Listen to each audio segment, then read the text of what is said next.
estão mais disponíveis. Vou chamar a Adriana Oliveira, que desde cedinho está acompanhando assim que a gente soube dessa informação.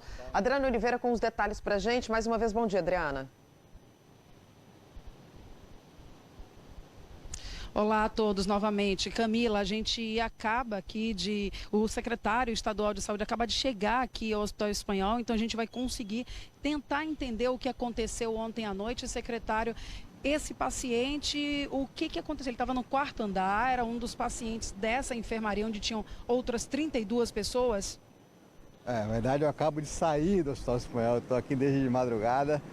Nós tivemos um incêndio em um dos apartamentos do quarto andar, no quarto 429. Um paciente entrou num surto psicótico, tocou fogo no colchão, bloqueou a porta com a cama e atirou-se do quarto andar para a laje do terceiro andar em cima da UTI.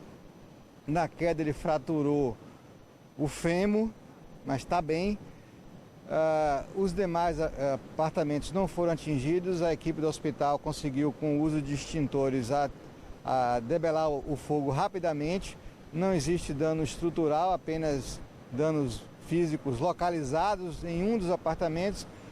O terceiro e o quinto andar foram evacuados, os pacientes transferidos para outros hospitais e para outras áreas do Hospital Espanhol. Agora, durante amanhã, o Corpo de Bombeiros vai fazer a avaliação geral das condições estruturais, o protocolo padrão deles. A equipe de manutenção do hospital vai avaliar o que precisa ser feito. A ideia é que nós possamos agora já abrir a enfermaria do sexto andar, que não foi atingida pela fumaça, e voltar a internar pacientes ainda hoje aqui no hospital. Secretário, a gente recebeu a informação de que esse paciente teria usado um isqueiro num colchão. Vocês já de fato conseguiram apurar se foi realmente isso que ocorreu? A gente não sabe, mas se não foi um isqueiro, foi um fósforo.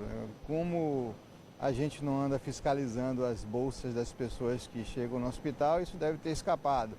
Nós vamos agora adotar essa precaução de fiscalizar tudo que vem de acompanhante dentro dos pertences dos pacientes. Uma das medidas de segurança adicionais que nós vamos fazer para esse hospital, em função do tipo de paciente, é colocar grades de alumínio em todas as janelas, uma vez que é possível que pacientes com baixa oxigenação do sangue possam entrar em quadros de surto psicótico. Que seria o caso desse paciente. O senhor relatou isso, que ele teve um quadro de surto psicótico, mas isso fazia parte do perfil quando ele deu entrada aqui na unidade, ou é algo que pode ocorrer até nessa relação com a doença? Não, o paciente não tinha histórico de problemas psiquiátricos. A gente acredita que isso possa estar associado à saturação, à baixa oxigenação do sangue. Já há relatos de outros quadros? É uma coisa comum de acontecer em pacientes com Covid? Eu não revi a literatura agora em relação a isso, mas hipoteticamente, em tese, é possível que pessoas com baixa oxigenação apresentem desorientação. Isso é algo biologicamente plausível. Ontem à noite foi uma intensa movimentação aqui de ambulâncias do SAMU, de viaturas do Corpo de Bombeiros. Uma dificuldade nesse resgate, por exemplo, né, do paciente, quando ele caiu na laje, até por se tratar de um paciente especial. Então requer todo um aparato da equipe de profissionais. O Corpo de Bombeiros chegou rápido, mas teve algum grau de dificuldade de remover. Precisou buscar uma outra viatura para poder remover, mas graças à eficiência da corporação, o paciente foi removido sem nenhum dano adicional. Ele teve fratura em uma das pernas e passa bem. Ele está em que hospital? Ele teve a fratura no fêmur e ele foi removido para eu não sei qual foi o municipal? Foi uma informação que a gente recebeu. Foi para o hospital municipal para poder corrigir a fratura. Os outros 32 pacientes que estavam no quarto andar, eles foram transferidos ainda durante a madrugada? 26 foram transferidos, 6 ainda estão aqui, não vão precisar ser transferidos.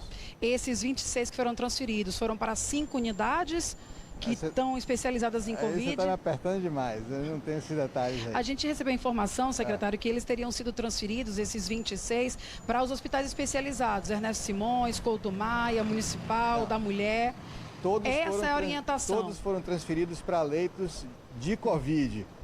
Quantos foram para cada um, eu não tenho essa informação. Adriana? Depois desse incêndio que aconteceu ontem à noite, vai precisar ficar por um período esse quarto andar interditado para passar por uma nova reforma?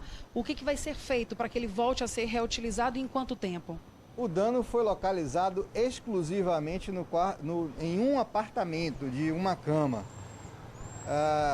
Em tese, nenhum dos outros apartamentos está impossibilitado. Apenas o cheiro de fumaça, que nesse momento é desagradável. A gente vai fazer, assim que o Corpo de Bombeiros liberar o apartamento, vai lavar todo o apartamento, retirar o colchão queimado, isolar ele com tapume, iniciar a limpeza do andar inteiro, liberar tecnicamente o terceiro andar, que não teve nada, mas está isolado, o quinto andar também, que não teve nada, mas está isolado. E eu acredito que com a liberação do Corpo de Bombeiros, a gente consiga, dentro de 24 horas, já liberar os demais apartamentos do quarto andar. É muito importante que a gente consiga reativar as enfermarias o mais rápido possível, porque, diferente de leito de UTI, que hoje a gente tem algum grau de folga, leito de enfermaria a gente está com eles bastante ocupados. Isso, porque do total de 220 leitos, 140 são de UTI e o restante de enfermaria, que era um caso desses pacientes de ontem. Não é isso? Isso. Agora, o senhor falou que não é feito, não é observado o que as pessoas trazem no momento da internação, né, dos seus pertences, seus objetos pessoais, nem de quando há uma visita. Agora, depois desse fato, se pensar numa estratégia ou num cuidado, até para que as pessoas não tenham acesso à unidade, seja o paciente, um visitante, um acompanhante, do que vai levar de pertence, não passar sem nada, apenas com a roupa do corpo? Não, a gente vai adotar essas medidas com o objetivo de garantir uma maior segurança ao que está sendo trazido. Preciso lembrar que essa unidade é uma unidade com visitas proibidas, há uma restrição de visitas de pessoas de fora, então a chance de haver entrada desse tipo de objeto é muito menor. O senhor falou em grades, colocação de grades. Já a previsão, eu sei que o senhor passou a noite aí no hospital, é tudo muito recente, mas também há uma urgência muito grande nas ações. É possível dizer quando é que essas grades devem ser colocadas? Ao longo do dia de hoje nós vamos contratar alguma empresa que possa já, se possível, ainda hoje iniciar a colocação das grades. Camila tem uma pergunta, secretário. Camila? Isso, Adriana. Ele já falou rapidamente aí sobre essa questão dos leitos, da importância, né? Porque são leitos de enfermaria e neste primeiro momento em que os pacientes chegam até com sintomas mais leves. Mas eu queria que ele falasse um pouquinho mais sobre de que forma que isso pode impactar na quantidade de leitos que temos hoje aqui, especialmente em Salvador, especialmente por ser este um hospital de referência. Secretário, Camila está se referindo à questão do impacto que a suspensão do uso desses leitos pode causar para a gente aqui, né? Já que mesmo que por precaução, já que o senhor falou, os outros eleitos, os outros quartos não foram atingidos, a questão apenas da fumaça, pelo cuidado com os pacientes, não chegou ao terceiro andar, mas enfim, isso causa um impacto. Qual é o impacto de imediato para a gente? Olha, nós tínhamos 40 pacientes em enfermarias aqui. Nós vamos abrir o sexto andar, que tem 20. Então, 6 não foram transferidos, estão em outra ala do hospital. Então, nesse momento, o déficit é de 20 leitos de enfermaria, que nós temos como realocar em outras unidades, como, por exemplo, o Hospital Riverside. Secretário, hoje é uma data importante. Eu não sei se depois de passar uma noite em claro, o senhor pode estar...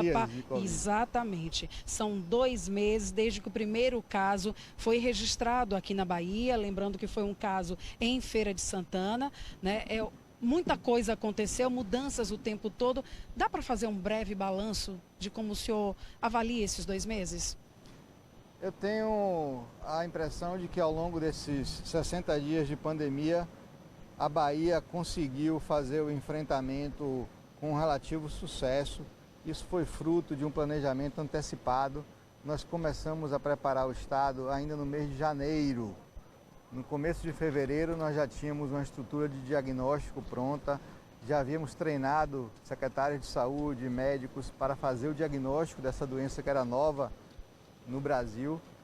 E quando o primeiro caso aconteceu importado da Itália, em Feira de Santana, no começo de março, nós já tínhamos todo um plano de contingência hospitalar em andamento, com hospitais tendo suas obras aceleradas, com hospitais de campanha contratada a sua construção, com a contratação de respiradores, de insumos para o LACEN, tudo isso feito com antecedência. E eu reputo também a liderança do governador, que centralizou na governadoria a estratégia de combate, e a integração política que tem havido entre o Estado e a Prefeitura de Salvador, que hoje é responsável por 63% dos casos de coronavírus na Bahia.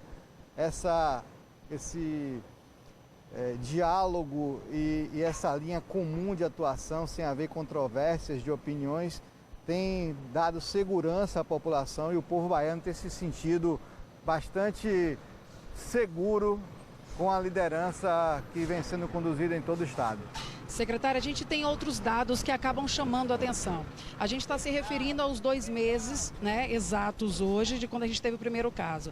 Então, 6 de março, o registro do primeiro caso. Até o registro da primeira morte foram 23 dias, porque no dia 29 de março, no aniversário de Salvador, foi quando se foi anunciada a primeira morte no nosso estado. Então, a gente teve, né, muito tempo, vamos dizer assim.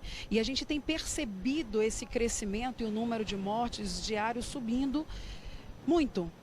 Está dentro do que vocês projetavam, ou o isolamento ele surtiu o efeito que a gente deseja tanto? Não, na verdade não tem subido muito. Se você for olhar, você tem uma média de óbitos que está se mantendo estável em números absolutos, com um crescimento lento.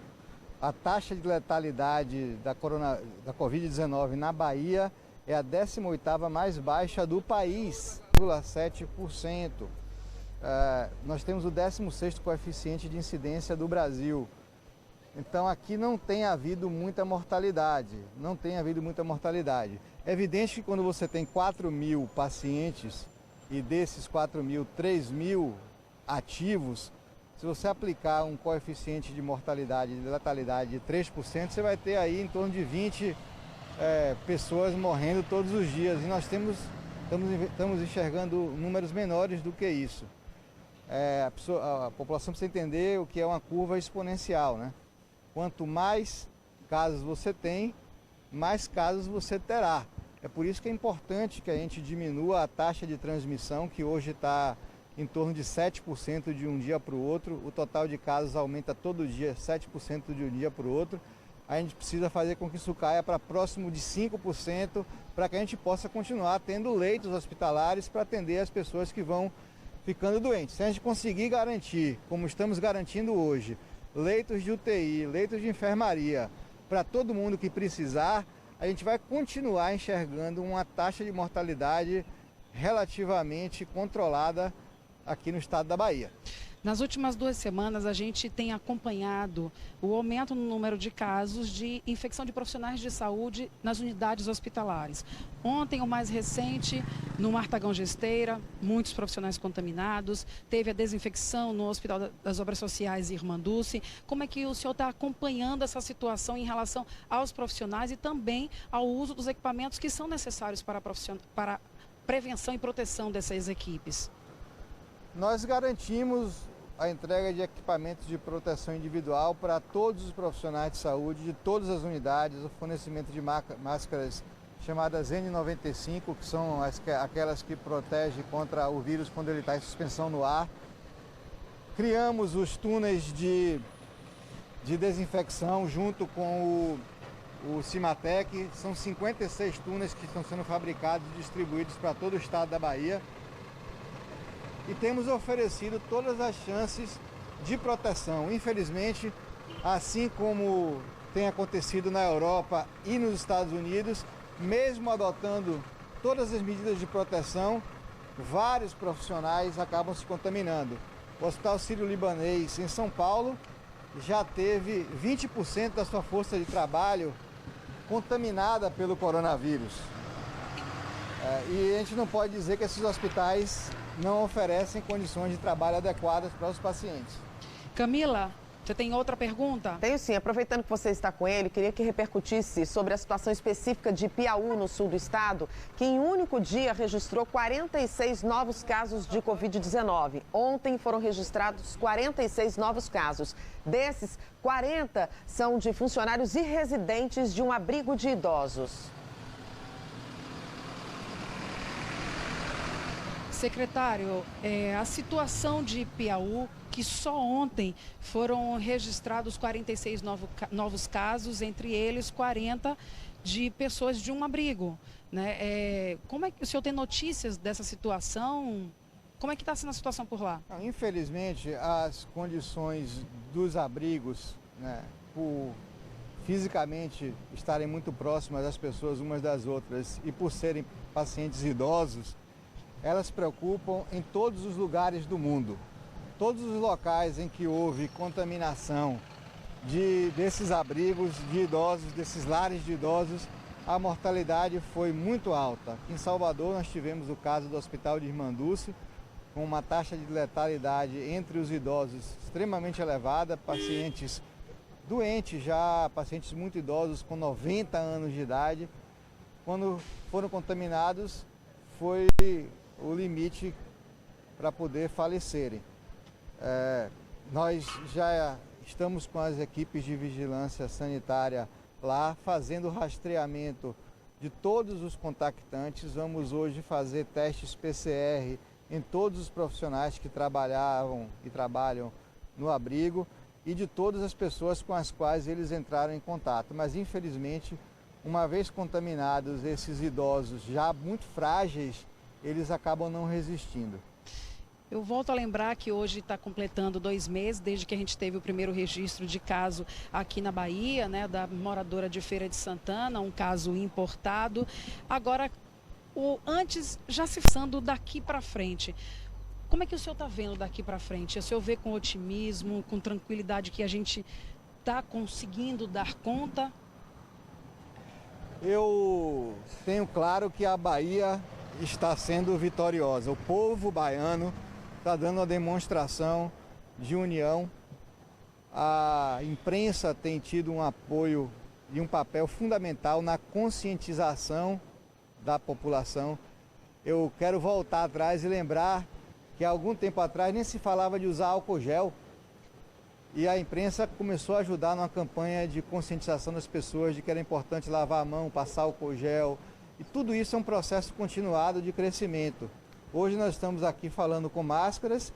Há um mês atrás eu estava sendo criticado porque estava defendendo o uso de máscaras de pano pela população. Esse é um processo continuado de conhecimento, aprendizado, conscientização, que nosso Estado tem dado um exemplo. Nós temos apenas o receio de que isso, ao longo das próximas semanas, comece a ser relaxado, porque as pessoas começam a ficar impacientes, intolerantes, começam a ir para a rua, por exemplo, a pessoa ali andando, correndo, sem máscara, ele tá exalando o ar em grande quantidade, ele pode passar por outra pessoa e contaminar. Isso é um absurdo. A gente precisa coibir esse tipo de pessoas que insistem em causar risco para terceiros, não é nem para ele. Ele está expondo o terceiro a um risco, ele pode estar contaminado e contaminando outras pessoas. Adriana? E os problemas com os equipamentos que são comprados e no meio do caminho eles acabam não chegando, né? Como foi o caso recente da notícia essa semana que a gente teve. Isso nós estamos administrando, nós fizemos compras em mais de um fornecedor, exatamente em função da frustração que tivemos com a compra que foi feita nos Estados Unidos. A estratégia do governador foi fazer compras, colocar ovos em cestas diferentes para poder conseguir, pelo menos, ter parte dos equipamentos entregues dentro dos prazos acordados. Acredito que na próxima semana nós já estaremos recebendo nossos aspiradores tão esperados. Camila. Adriana, eu sei que o secretário esteve conversando com a gente ontem ao vivo aqui no Jornal da Manhã, e quando perguntado sobre a possibilidade de fazer um lockdown, ou seja, um bloqueio, uma interdição completa da circulação de pessoas nas ruas, ele disse que ainda não é o momento. Mas diante do cenário atual que a gente tem acompanhado, inclusive de temor de aumento no número de casos nos próximos dias, uma situação que ele mostrou aí do da pessoa correndo na rua sem máscara, uma forma de tentar coibir. Essa avaliação sobre a possibilidade de lockdown é feita diariamente pela Secretaria, pelo Governo do Estado? Como é que ele avalia isso? Camila, lembra que ontem na entrevista ao Jornal da Manhã, o senhor falou que ainda não é o momento do lockdown, né, dessa interdição total. Como é que tem sido feita essa avaliação pela equipe? Ela é diária, até porque há uma possibilidade, é uma fase em que a gente está à espera de mais casos surgindo. Nós temos acompanhado os números diariamente. Nós temos um laboratório central que está capacitado para entregar resultados dentro de 24 horas, portanto nós não temos um atraso na liberação de laudos, os números refletem a realidade daquele dia. Isso nos permite uma avaliação diária. Então nós temos a ideia do crescimento. E nós temos os números das ocupações dos leitos das UTIs e das enfermarias. Enquanto nós estivermos com a taxa de ocupação inferior a 85% dos leitos de UTI, não há nenhuma necessidade de fazer lockdown. Esse número vai ser um número determinante. Quais são as variáveis que estão envolvidas nisso? A nossa capacidade de expandir os leitos. Nós temos a possibilidade de ampliar em até 1.300 leitos de UTI na Bahia, 1.000 do Estado e cerca de 300 da Prefeitura de Salvador. Isso vai representar um incremento de 100% do número de leitos de UTI do SUS do Estado, está sendo feito. Mas hoje nós temos menos de 350 leitos já abertos. O que vai impactar é a chegada dos respiradores. Se nós conseguirmos ir abrindo os leitos com respirador e depois com médico, né? Se nós conseguirmos abrir os leitos, a gente vai conseguir ir acomodando a demanda, desde que a taxa de transmissão se mantenha como está.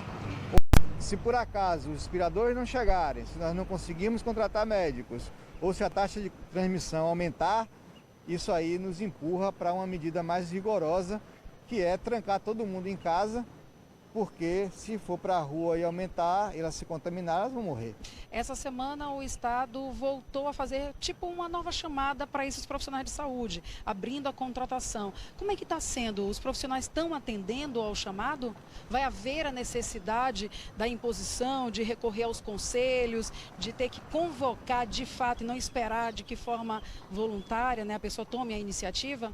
Hoje está saindo um chamamento para médicos, enfermeiros, fisioterapeutas, para todo o estado da Bahia. Nós temos tido dificuldades de contratar médicos, principalmente para as UTIs. E em algumas situações, profissionais como técnicos de enfermagem, eles assinam um contrato de trabalho e no dia do trabalho, no dia de se apresentar no plantão, eles não vêm. Então aqui no Hospital Espanhol, e mais de uma vez, nós precisamos adiar a abertura de enfermarias e leitos de UTI porque os profissionais não se apresentaram. E aí nós adotamos uma estratégia de fazer um overbook de profissionais.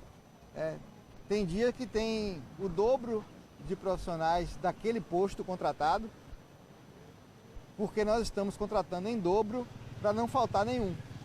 E o uso da mão de obra desses formandos em que a formatura está sendo antecipada, para onde são direcionados esses profissionais?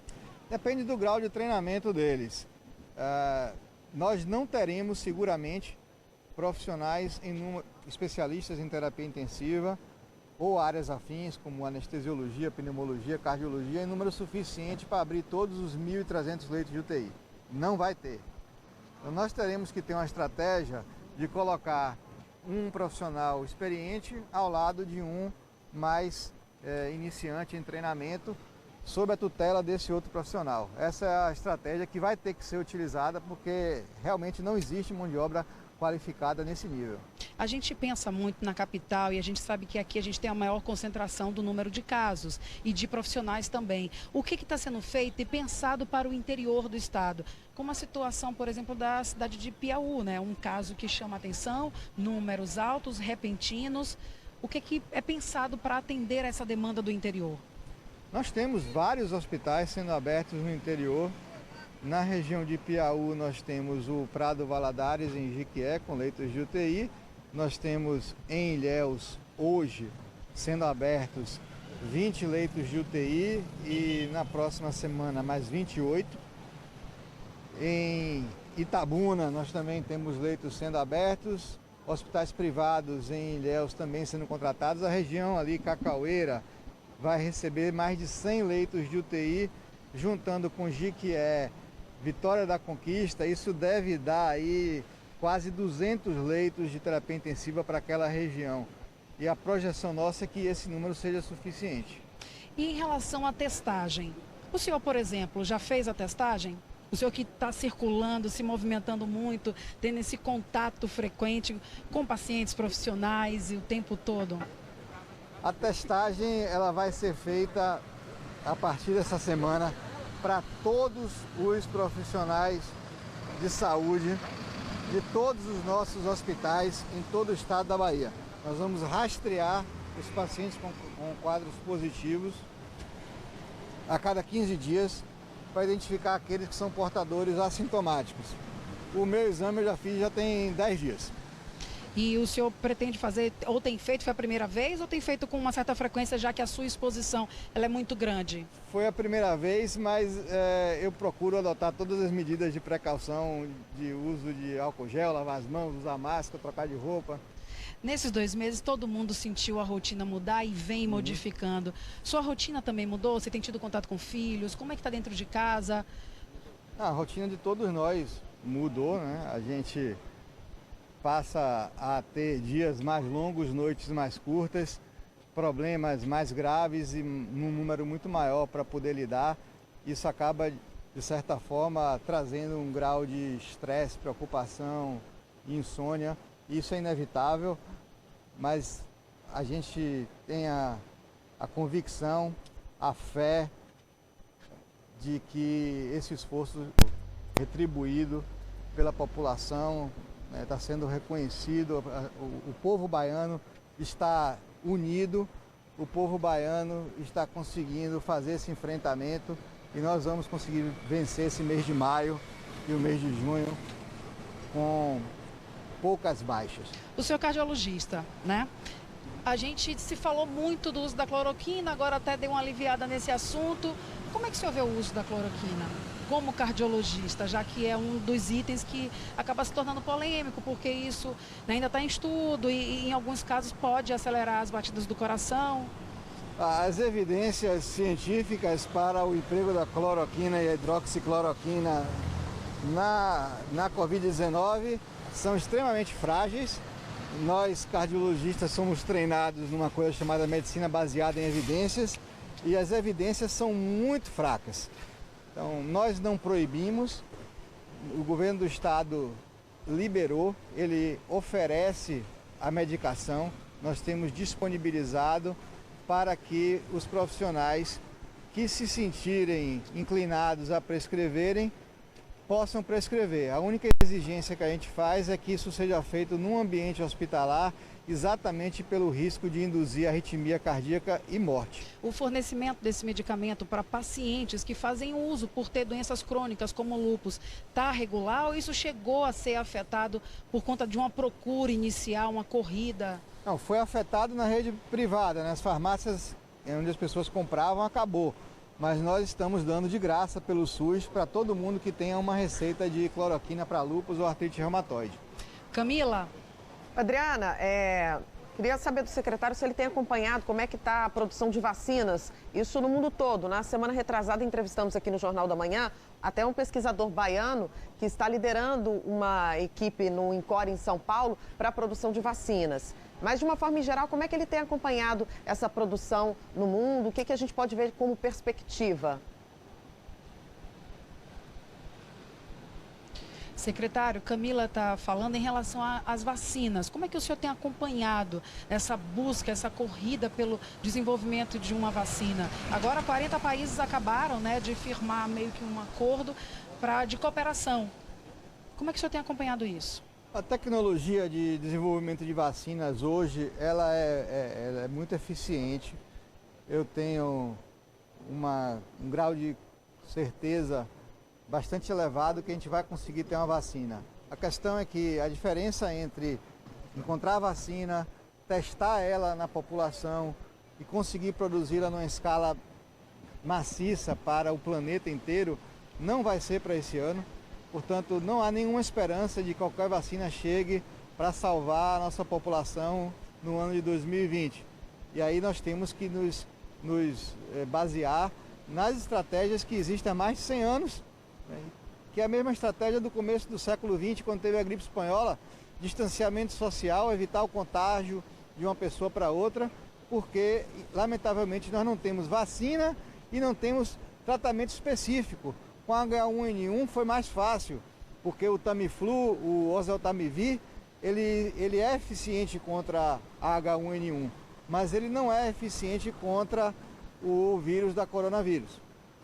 Secretário, vamos lembrar, a gente já tem um bom tempinho aqui conversando, para quem está chegando agora no Jornal da Manhã, entender por que a gente está aqui na porta do Hospital Espanhol. Ontem, por volta das 11 da noite, um paciente internado aqui no quarto andar, em tratamento da Covid-19, ele tocou fogo em um colchão e, em seguida, ele se jogou de uma janela, ele teve fratura no fêmur e está no Hospital Municipal, foi transferido e houve também a necessidade da transferência de outros pacientes. Quantos, secretário?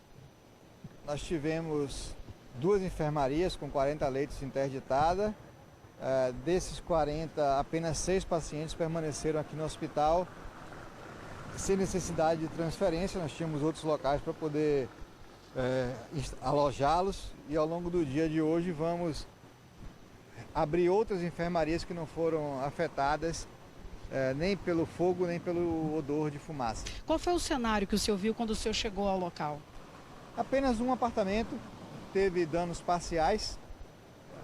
O incêndio foi rapidamente contido pelos profissionais, pelos médicos, que arrombaram a porta e com o uso de extintores apagaram o incêndio em cima do colchão, os apartamentos do quarto andar. O senhor chegou a citar que foi um momento de surto psicótico desse paciente. Nesse momento, você aí de casa está acompanhando imagens aéreas, imagens do alto daqui dessa região onde nós estamos, do Hospital Espanhol. Hospital que havia sido fechado em 2014, foi reaberto por uma decisão da Justiça para que ele fosse readaptado e se tornasse um centro de tratamento da Covid-19. Essa reabertura foi no último dia 22 de abril, com 220 leitos. Então, voltando a falar desse incidente, se assim pode se dizer, do que aconteceu ontem à noite aqui, tem data para que momento em que todo o espaço que houve a necessidade dessa interdição na noite de ontem, ele pode voltar a ser reutilizado? Nós vamos aguardar a liberação do Corpo de Bombeiros, a operação de rescaldo e liberação deles. Eles têm um protocolo, eles interditam a área, os técnicos virão hoje.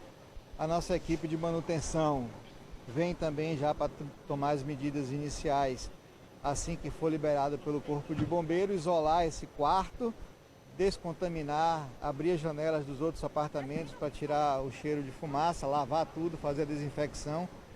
E assim que for liberado pelo Corpo de Bombeiros, nós iremos reabrir o 3º e o 5º andar, que não foram afetados, mas estão embaixo e em cima do quarto andar que foi atingido. Secretário, muito obrigado pela sua participação aqui no Jornal da Manhã. A gente sabe e tem acompanhado do seu trabalho intenso, inclusive passou a noite aqui no Hospital Espanhol, então ainda nem descansou, não teve a possibilidade de dormir. Muito obrigado pelos esclarecimentos e, se puder, descanse pelo menos um pouco para continuar nessa luta, que a gente tem muito pela frente. Obrigado, bom dia a todos.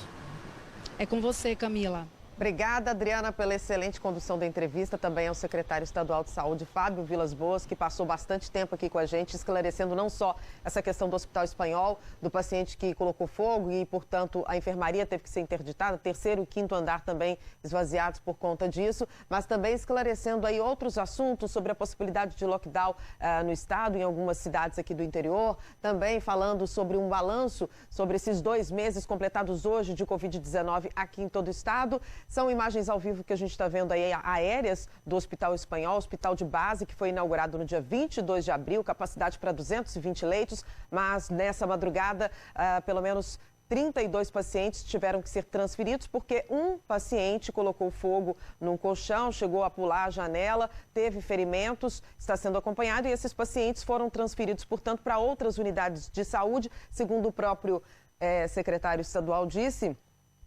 Unidades que acompanham pacientes com Covid-19. Pacientes que foram para o Couto Maia, foram também para Ernesto Simões. A princípio, há informação de que teriam ido para o Hospital Municipal, mas essas informações ainda estão chegando. Então, você acompanhando aí de casa ao vivo toda essa situação do Hospital Espanhol, que teve que ser interditado, a ala da enfermaria, 4º andar, onde esse paciente colocou fogo, mas 3º e 5º também esvaziados por conta do cheiro de fumaça. Corpo de Bombeiros que vai fazer uma vistoria ainda nessa manhã para estudar quando os pacientes podem retornar para o Hospital Espanhol.